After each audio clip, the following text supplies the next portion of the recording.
ॐ पूर्णमदः पूर्णमिदं पूर्णात् पूर्णमुदच्यते पूर्णस्य पूर्णमादाय पूर्णमेवावशिष्यते। करारविन्देन पदारविन्दं मुखारविन्दे विनिवेशयन्तं वटस्य पत्रस्य पुटे शयानं बालं मुकुन्दं मनसा स्मरामि। बालं मुकुन्दं मनसा स्मरामि। जय श्री राधे मित्रों, मैं सुभाष चंद्र शास्त्री आप सभी का यूट्यूब चैनल पर बहुत बहुत स्वागत करता हूं। मित्रों, एक कदम अध्यात्म की ओर इस यात्रा में हम सभी मिल करके अनेक अनेक प्रकार के अड़चनों को लांघते हुए इस यात्रा को सफल बनाने के उद्देश्य से आगे बढ़ रहे हैं। मित्रों, आज हम इसी कड़ी में आपसे चर्चा करने वाले हैं कि जैसे भगवान अपने भक्तों के उद्धार के लिए प्रतिज्ञाबद्ध हैं, संकल्पबद्ध हैं कि जब जब भक्तों के ऊपर दुख आते हैं, चाहे वो प्रकृति का हो, चाहे राक्षसों का हो, चाहे संसार का हो, और भक्त जब विनीत होकर के भगवान के चरणों का आश्रय लेता है तो भगवान उसे अभय दान प्रदान करते हैं। यह उनकी प्रतिज्ञा है। तज मद मोह कपट छल नाना, करऊं सद्यतहि साधु समाना। विभीषण जब भगवान के शरण में आ रहे हैं तो सुग्रीव जी ने कहा कि प्रभु, जान न जाई निशाचर माया, काम रूप के ही कारण आया।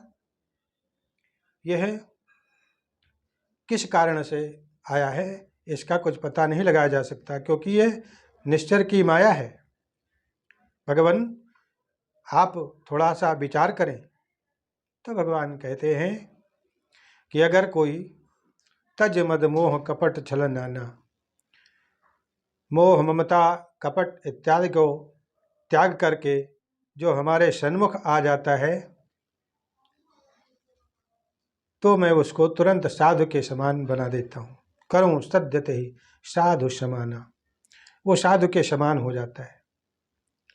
और जौ पै दुष्ट हृदय सोई होई, मोरे सन्मुख आव की सोई। यदि उसके हृदय में दुष्टता है, अगर वह कुटिलपन से आया है तो हमारे सन्मुख आ ही नहीं सकता, और यदि वो आ गया है तो तुरंत मैं उसे साधु के समान बना देता हूँ, तुरंत वो साधु स्वरूप हो जाता है। ये मेरी प्रतिज्ञा है। और शरणागत कहो जे तजहि निज अनहित अनुमानी, जो शरण में आए हुए का त्याग करते हैं उनको पाप लगता है। इसलिए हमारे शरण में जो भी आ गया, कैसा पापी क्यों न हो, मैं उसे अपना लेता हूँ। ये भगवान की प्रतिज्ञा है। इसी प्रकार से भक्त भी प्रतिज्ञा करता है कि हमें चाहे कितने भी कष्ट क्यों न उठाने पड़े, परमात्मा हमारी कितनी परीक्षा क्यों न ले, लेकिन हम अपने पथ से डिगने वाले नहीं हैं। हम परमात्मा की प्राप्ति अवश्य करेंगे। हम आज इसी विषय पर चर्चा कर रहे हैं। मित्रों, भगवान कहते हैं, समोहम सर्वभूतेषु न मे द्वेषेस्तु न प्रियः, जे भजन्ति तु मां भक्त्या मयि ते तेषु चाप्यहम्। जो हमें नित्य प्रति भजन करते हैं, हमारा ध्यान करते हैं, वो सदा मुझ में निवास करते हैं और मैं सदैव उनके साथ रहता हूँ। इसलिए साधक को प्रतिज्ञाबद्ध तरीके से भगवान के तरफ उन्मुख होना चाहिए। विहाय कामान्यः सर्वान्मुपाश्चरत् निष्पृहः निर्ममो निरहंकारः स शांतिमधिगच्छति। भगवान कहते हैं कि हे कौन्तेय, हे अर्जुन, जो ममता रहित होकर के, अहंकार रहित होकर के भ्रमण करता है, सदैव मेरा ध्यान करता है, वह परम शांति को प्राप्त हो जाता है। इसलिए हमें भी यह प्रतिज्ञा करना है, हमें इस कर्म को पूर्ण रूप से निभाना है, अपने प्रण पर अटल रहना है कि चाहे कुछ भी क्यों न हो जाए, कितनी भी विपत्तियां क्यों न आ जाएं, हम परमात्मा प्राप्ति के मार्ग से हटने वाले नहीं हैं। एक संत थे, एक बार वो किसी जाट के घर चले गए। जाट के घर गए और जाट ने यथाउचित उनका सत्कार किया संत जी का। और जब चलने लगे तो संत जो है बड़े परोपकारी होते हैं। अगर किसी के घर का जल भी ग्रहण कर लें तो उनकी यही भावना होती है कि मैंने इसके घर का जल पिया है या हमने इसका अन्न ग्रहण किया है तो हमारे द्वारा कुछ इसका कल्याण हो जाए। इस भावना से संत ने कहा कि भाई आप जो है कम से कम रोज भगवान के दर्शन को चले जाया करो, दर्शन करके आया करो। तो जाट देवता ने कहा कि ये मेरे बस का नहीं है, क्योंकि मैं तो सारा दिन खेतों में काम करता हूँ, अपने गाय, अपने भैंस और परिवार के पालन में लगा रहता हूँ। मंदिर जाने का हमें वक्त ही नहीं मिलता है, समय नहीं मिलता। मैं तो खेत में रहता हूँ, मैं मंदिर में जाऊँ तो कैसे जाऊँ, मंदिर है तो बहुत दूर है। संत ने उसको कहा तो भाई बैठ करके थोड़ी देर भजन कर लिया करो घर में ही। जाट ने फिर कहा महाराज हमें भजन करने की फुर्सत नहीं, सवेरे बिस्तर से उठे तुरंत खेत में निकल जाते हैं, बहुत सारा काम करना होता है, इसलिए हमें समय नहीं मिलता। हर बात को जब वो काट रहा है तो फिर संत ने कहा भाई तो ऐसा करो, तुम कोई ऐसा एक नियम बना लो, कोई एक ऐसा नियम बना लो कि जिस पर तुम रोज अडिग रहो और उस नियम को अवश्य करो।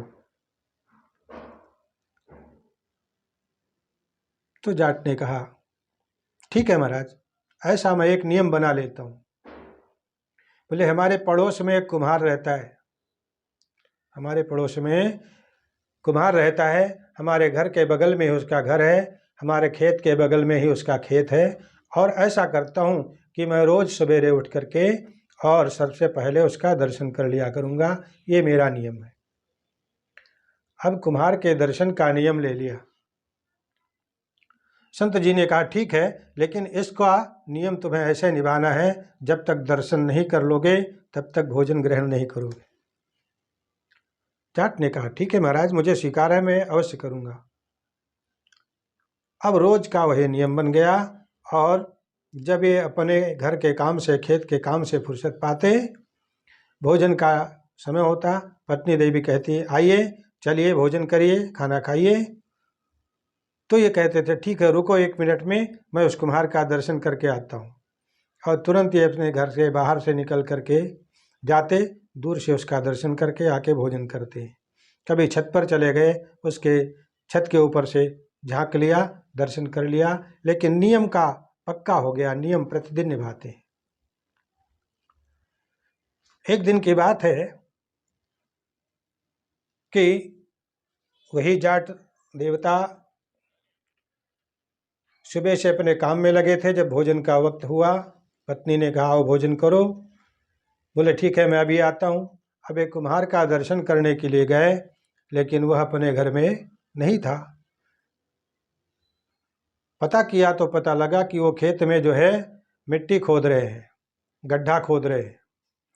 अब यह दौड़ते हुए खेत की तरफ चल पड़े कुम्हार का दर्शन करने के लिए। कुम्हार अपने खेत में मिट्टी खोदने में, गड्ढा खोदने में लगा हुआ था। भगवान की कृपा से उस कुम्हार को एक घड़ा मिल गया। उसी गड्ढे में खोदते खोदते एक घड़ा मिला जो असरफियों से भरा हुआ था। उस समय वह उस घड़े को देख करके बड़ा प्रसन्न हुआ और मन में सोचने लगा कि अगर कोई देख लेगा तो मुश्किल हो जाएगी, इसको कोई देखने न पाए। ऐसा सोच करके वो गड्ढे से बाहर निकला कि देखे कोई आ तो नहीं रहा है, तब इसको निकालूं। और वो जाट भागा भागा आ रहा था कुम्हार का दर्शन करने के लिए। जैसे ही कुम्हार गड्ढे से बाहर आया तो जाट ने दूर से ही दर्शन किया और जैसे देखा तुरंत मुड़ चला। तो कुम्हार को लगा कि इसने तो सब देख लिया, सब जान लिया, अब ये जाकर के गांव में प्रचार कर देगा। बोला भाई रुको रुको, कहाँ जा रहे हो, भागो मत, आ जाओ आ जाओ, क्यों भाग रहे हो। तो जाट ने कहा भाई अब मैं नहीं रुकूंगा, मैंने तो देख लिया, मैं देखने ही आया था और मैं देख लिया इसलिए मैं जा रहा हूँ। कुम्हार को लगा कि यह तो सब कुछ जान गया है, अब मुश्किल हो जाएगा हमारे लिए। तो आवाज़ दे करके उसको बुलाया, भैया रुक जाओ, जाओ मत, भागो मत, अगर तुमने देख लिया है तो जो हमें मिला है वो आधा मेरा आधा तेरा। जाट जब लौट करके आए, जहाँ खड्डा खोदा था उसमें मटका भरा देखा तो जितनी अशर्फियाँ थी कुम्हार ने आपस में बांट ली। तो जाट ने मन में सोचा, अरे देखो मैंने न कोई पूजा किया, न पाठ किया, न भजन किया, संत के कहने का सिर्फ जो है अनुसरण किया, प्रतिज्ञा ली, उस प्रतिज्ञा पर मैं टिका रहा, जिसके कारण आज मुझे इतना जो है धन प्राप्त हो गया। अगर मैं संत के उस वाणी को मान लेता जिसमें उन्होंने कहा था कि कुछ भजन किया करो, चिंतन किया करो, प्रभु का दर्शन किया करो, यदि अगर मैं उस रास्ते पर चल पड़ता तो शायद आज मुझे प्रभु मिल जाते। ऐसा विचार आया मन में और उसने अपनी सारी बातें कुम्हार को कही। अंत में वो कुम्हार और जाट दोनों ही भगवत भक्त बन गए, सब कुछ त्याग करके भगवान के शरण में लग गए। तो कहने का तात्पर्य यह है कि हम जो भी संकल्प लें, जो भी प्रतिज्ञा करें, उस प्रतिज्ञा पर हम खरे उतरें। फिर रास्ते में कितनी अड़चन आएगी, कितनी मुश्किल आएगी, कितनी समस्या का सामना करना पड़ेगा, इससे हमें भयभीत नहीं होना चाहिए। हम अगर यात्रा पर निकले हैं कि हमें बद्रीनारायण जाना है या वैष्णो माता का दर्शन करने जाना है, तो अब रास्ते में हमको रुकने की आवश्यकता नहीं है, क्योंकि रास्ते में कोई जगह ऐसी आएगी जो बड़ी सुंदर होगी, कोई जगह ऐसी आएगी जो खराब होगी, अच्छी नहीं लगेगी। तो ना हमें सुंदर लगने वाली जगह पर रुकना है, ध्यान देना है, और ना ही खराब लगने वाली जगह पर ध्यान देना है। अर्थात हमें अपने पथ पर आगे बढ़ते रहने हैं और तभी हमारी वह परिस्थिति बनेगी कि जिसके निमित्त हमने संकल्प किया है, दृढ़ विश्वास से जिस मार्ग पर हम चल रहे हैं, वो परमात्मा हमसे अधिक देर तक छुपा नहीं रह सकता, दूर नहीं रह सकता। मयैवैते निहता पूर्वमेव निमित्र मात्रम भव सब्यसाचिन।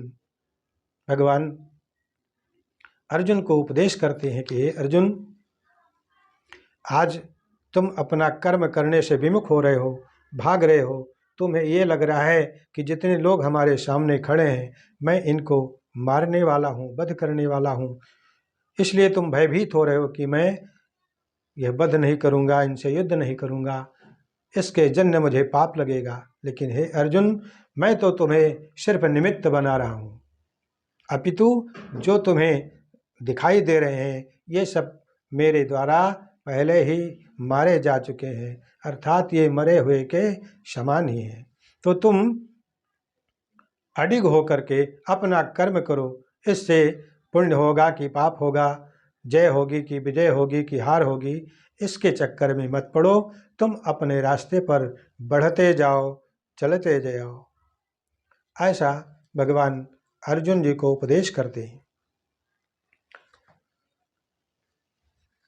इस उपदेश को ध्यान में रख करके और अर्जुन फिर अपने कर्म में प्रवृत्त हो जाता है।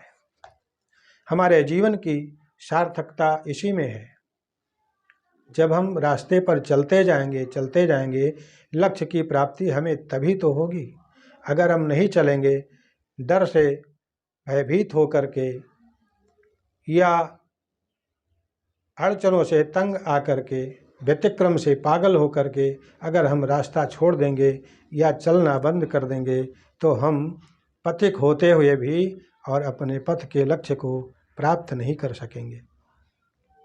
इसीलिए कहते हैं कि ना सतो विद्यते भावः ना भावो विद्यते सतः, क्योंकि वह परमात्मा सत है, शुद्ध है, बुद्ध है, सदा सर्वदा एक रस विद्यमान है।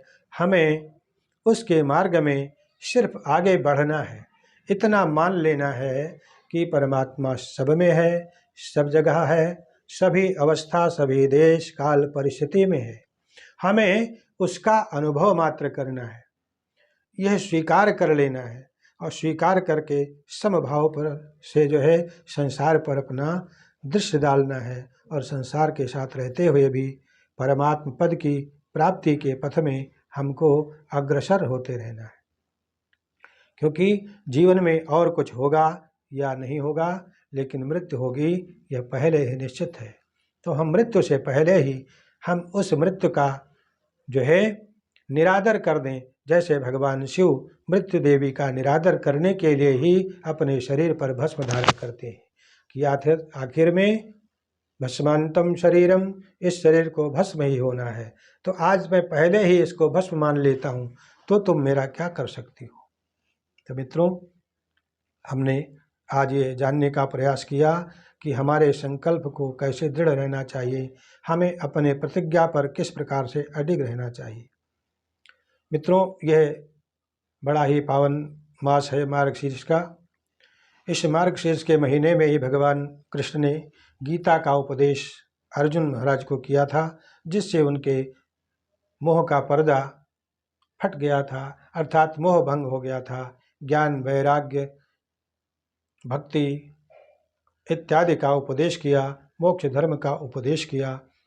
तत्पश्चात अर्जुन जी महाराज भगवान को प्यारे हो गए और शिष्य की भांति जो है भगवान कृष्ण के शरण में आ गए और उनकी शिक्षा को ग्रहण किया। पावन महीना है। अब हम इस मार्ग में आगे बढ़ते हुए श्री गीता जी का सहारा लेकर के अगले एपिसोड से कुछ दिनों तक श्री गीता जी के माध्यम से भक्ति योग, कर्म योग, ज्ञान योग आदि का निरूपण करने का, कुछ जानने का प्रयास करेंगे। हमारे इस वीडियो को लाइक करें, दूसरों तक शेयर करें ताकि इसका लाभ औरों को भी मिले, और इस सीरीज को आप समय निकाल करके अवश्य देखें। और चैनल को अगर सब्सक्राइब नहीं किए हैं तो इसे सब्सक्राइब अवश्य कर लें। जय श्री राधे।